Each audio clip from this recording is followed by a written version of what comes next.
ভারত পাকিস্তানের উত্তেজনার মাঝেই শনিবার হায়দ্রাবাদের তেলেঙ্গানায় শুরু হলো বিশ্ব সুন্দরী প্রতিযোগিতা মিস ওয়ার্ল্ডের ৭২তম আসর। এই প্রতিযোগিতায় অংশ নিচ্ছে বাংলাদেশ। দেশের হয়ে প্রতিনিধিত্ব করছে মডেল আকলিমা আতিকা কনিকা। শনিবার উদ্বোধনী অনুষ্ঠানে অভিনব রিকশার ডিজাইনের গাউনে নজর কাড়েন তিনি।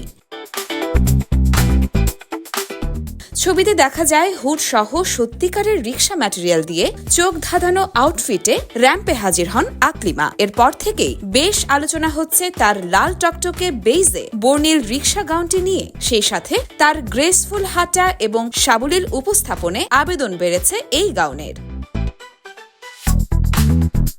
জানা যায় আকলিমার এই পোশাকটি তৈরি করেছেন বাংলাদেশের শান্ত মারিয়াম ইউনিভার্সিটি অফ ক্রিয়েটিভ টেকনোলজির ফ্যাশন ডিজাইনের শিক্ষার্থী রাইসা আমিন শৈলী।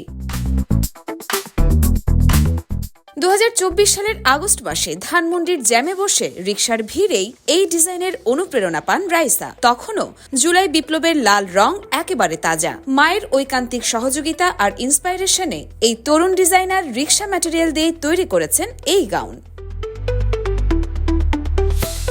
বলে রাখা যায়, মিস ওয়ার্ল্ডের মঞ্চে বাংলাদেশের প্রতিনিধিত্বকারী হিসেবে আকলিমা শুধুমাত্র একজন সুন্দরী প্রতিযোগী নন, বরং একজন সচেতন, আত্মপ্রত্যয়ী ও আন্তর্জাতিক মঞ্চে দেশের সঠিক প্রতিচ্ছবি তুলে ধরতে সক্ষম নারী।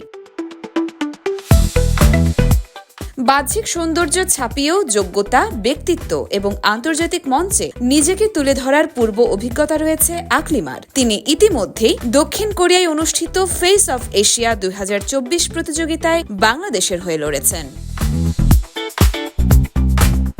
ইয়র্মা শায়ের জাহান, দেশকাল নিউজ।